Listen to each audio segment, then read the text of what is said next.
عشق، زندگی مشترک و خیانتی که همه چیز رو ویران کرد. زنی که از تمام زندگیش برای مردی که عاشقش بود گذشت.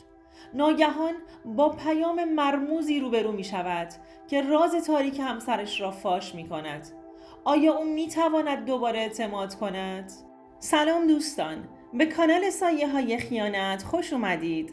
اینجا جاییه که داستانهای واقعی و الهام بخش خیانت رو با هم بررسی میکنیم. اگر از محتوامون خوشتون اومد حتما دکمه سابسکرایب رو بزنید تا هیچ کدوم از ویدیوها رو از دست ندید. همچنین خیلی دوست دارم بدونم شما از کدوم کشور و شهر هستید. لطفاً تو کامنت ها برام بنویسید. بریم با هم این داستان زیبا رو مرور کنیم و از تجربیاتش پند بگیریم. سمیرا هستم. از بچگی با مادر بزرگم زندگی می کردم. از وقتی که خودم رو شناختم مادر و پدر نداشتم. توی یه تصادف والدینم رو از دست داده بودم و چون مادر بزرگم به هم علاقه خاصی داشت منو به سرپرستی گرفت. همه تلاشم رو می کردم براش نوه خوبی باشم و ازم راضی باشه. روزها از پی هم می گذشتند و منم بزرگ و بزرگتر می شدم. دوست داشتم مستقل باشم و روی پاهای خودم بایستم. این بود که خیلی دنبال کار گشتم تا اینکه در یک فروشگاه لوازم آرایشی مشغول به کار شدم. حقوق خوبی می گرفتم و از کارم راضی بودم. از صبح می رفتم سر کار تا ساعت 9 شب. وقت ناهاریم رو می رفتم تو اتاق استراحت که به صورت بالکن فروشگاه بود. هم ناهارم رو می خوردم هم یه نیم ساعت استراحت می کردم. کارم رو دوست داشتم تا اینکه کارفرمام یه روز بهمون گفت که پسرش داره از کانادا برمیگرده و نمیتونه بیاد فروشگاه. سفارش کرد که حواسمون رو بیشتر جمع کنیم. اونقدر ذوق داشت که من از خوشحالیش خوشحال شده بودم. خلاصه اون روز خودمون با چند تا از همکارا فروشگاه رو اداره کردیم. فردای اون روز کارفرمام به همراه پسرش به فروشگاه اومدند. پسر خیلی زیبا و جذابی بود. اسمش فرهاد بود. با پدرش اومده بود به فروشگاه سر بزنه. فرهاد برای سکونت رفته بود کانادا. اما نتونست زیاد بمونه و به دلایلی برگشته بود. پدر و مادرش از این قضیه خیلی خوشحال بودند. ما با دیدن فرهاد بهش خوش آمد گفتیم.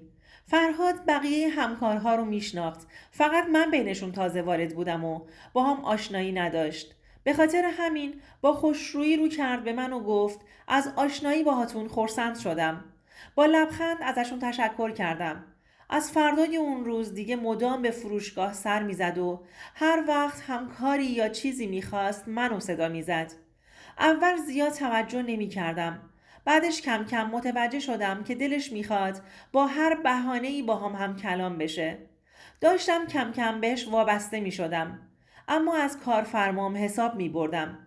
دلم نمیخواست که از دستم ناراحت بشه. ولی فرهاد هر روز بیشتر خودشو با کاراش بهم نزدیک می کرد. تا اینکه یه روز وقتی تو فروشگاه تنها بودیم همون موقع بهم پیشنهاد دوستی داد. از ته قلبم خوشحال بودم. به فرهاد علاقه‌مند بودم اما بهش گفتم اگر پدرتون متوجه بشه از چشم من میبینه و ممکنه که ناراحت بشه. در جوابم گفت که حلش میکنه و نگران چیزی نباشم. این شد که با هم دوست شدیم. ما عاشق هم بودیم و نمیتونستیم که حتی برای یه لحظه هم از هم دور بمونیم. فرهاد با کاراش همه رو متوجه دوستی ما کرده بود. اولش خجالت میکشیدم اما بعدش برام عادی شده بود.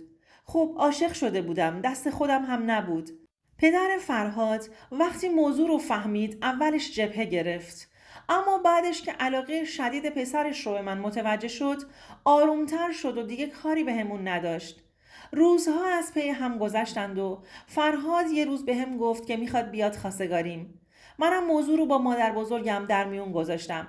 فرهاد به همراه خانواده‌اش به خواستگاریم اومدند و بعد از اینکه رضایت مادر بزرگم رو گرفتند تو مدت خیلی کوتاه مراسم عقدمون رو هم گرفتیم. ما زندگی عاشقانمون رو شروع کردیم. فرهاد همیشه برام قابل اعتماد بود. از نظر من انسان صادقی بود. طوری تو زندگیمون رفتار میکرد که کنارش احساس امنیت کامل داشتم. همیشه به هم توجه داشت و به هم عشق میورزید. مدام در مورد علاقه‌اش به من صحبت می کرد.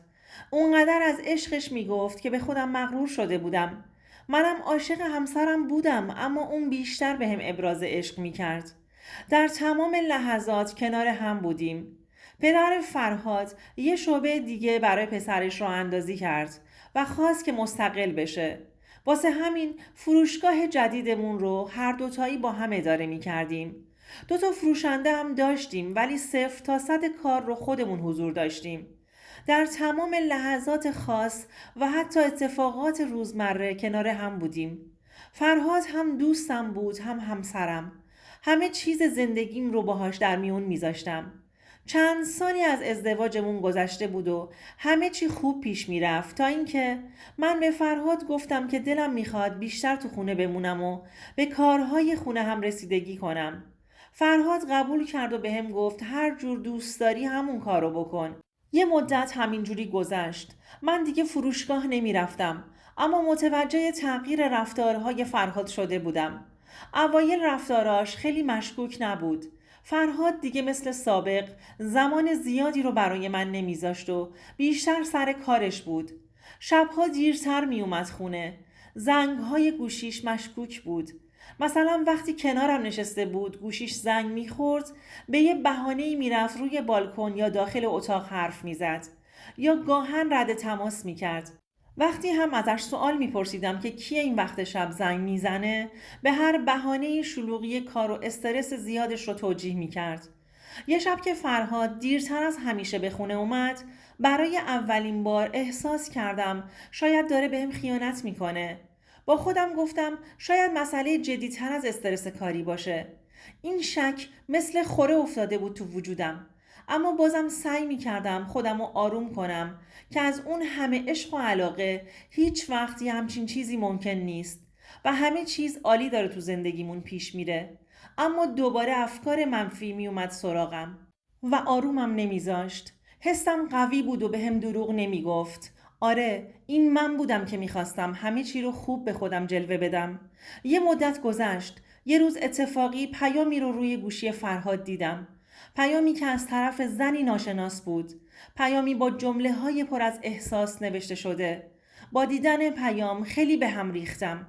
اول فکر کردم پیام هایی که پشت هم میاد از طرف همکارا هستش. اما با دیدنشون حالم خراب شد.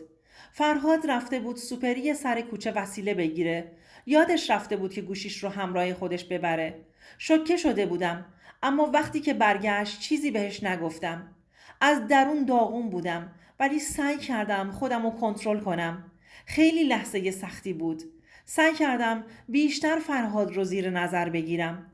بیشتر که گذشت متوجه شدم که فرهاد با زنی غریبه در ارتباطه و این رابطه هم تازه شروع نشده و بلکه مدت هاست در جریان بوده. همچنان بهت زده و دل شکسته بودم، اما بازم به روی خودم نمی آوردم. من فرهاد رو خیلی دوست داشتم و میخواستم دلیل این خیانت رو متوجه بشم. ما زندگیمون همه چیش عالی بود. فرهاد خودش به من درخواست ازدواج داده بود و عاشقم شده بود. دلم میخواست دلیل این کار فرهاد رو بفهمم که کجای کارم اشتباه کرده بودم که فرهاد بهم خیانت کرده. وقتی که به خونه می اومد هوای خونه برام خفه کننده می شد، اما مجبوراً تحملش می کردم.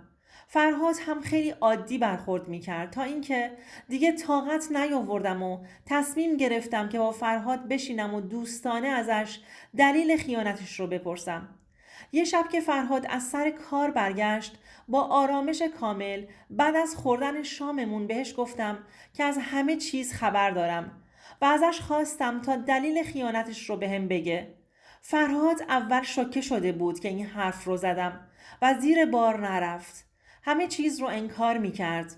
اما اونقدر تو زندگیمون مثل 2 تا دوست حرف زده بودیم که بعد از مدتی تفره رفتن بهم گفت که از زندگی مشترکمون خسته شده و اون رابطه فقط یک تنوع بوده و هیچ چیزی هم نمیتونه جای منو براش بگیره. ناخودآگاه قهقهی زدم که صدام چند تا واحد اون طرفتر هم رفته بود. با کمال پررویی فرهاد داشت تو چشمام نگاه میکرد و این دلایل رو عنوان میکرد. این اعتراف فرهاد منو از درون شکست. چون هم از زبون خود فرهاد خیانتش رو نسبت به خودم شنیده بودم، همین که حتی برای زندگیش تکراری شده بودم و اون هیچ تلاشی برای این قضیه نکرده بود که حتی تکراری بودن زندگی رو با من در میون بذاره. منی که همه بند وجودم رو توی اون زندگی براش گذاشته بودم و طوری برخورد کرده بودم که هیچ کمبودی نداشته باشه. حالا براش شده بودم تکراری. شب سختی بود ولی خلاصه به صبح رسید. اون روز خودم رو به دفتر وکالت عموی دوستم رسوندم و با مشورت باهاش تصمیم گرفتم که از فرهاد جدا بشم و بدون اون زندگی جدیدی برای خودم بسازم. اولش فرهاد راضی به جداییمون نبود، اما وقتی که دید خیلی مصمم هستم قبول کرد. چون دیگه طاقت نداشتم با مردی زندگی کنم که منو به هوس زودگذرش فروخته بود و تمام دوست داشتنش دروغ بود. دوستان عزیزم، امیدوارم از این داستان لذت برده باشید. اگر نظرات یا تجربیات خودتون رو دارید، حتما در بخش کامنت ها با ما به اشتراک بگذارید و یادتون نره که کانال ما رو سابسکرایب کنید تا به محتوای بیشتری دسترسی داشته باشید. تا ویدئوهای بعدی مراقب خودتون باشید.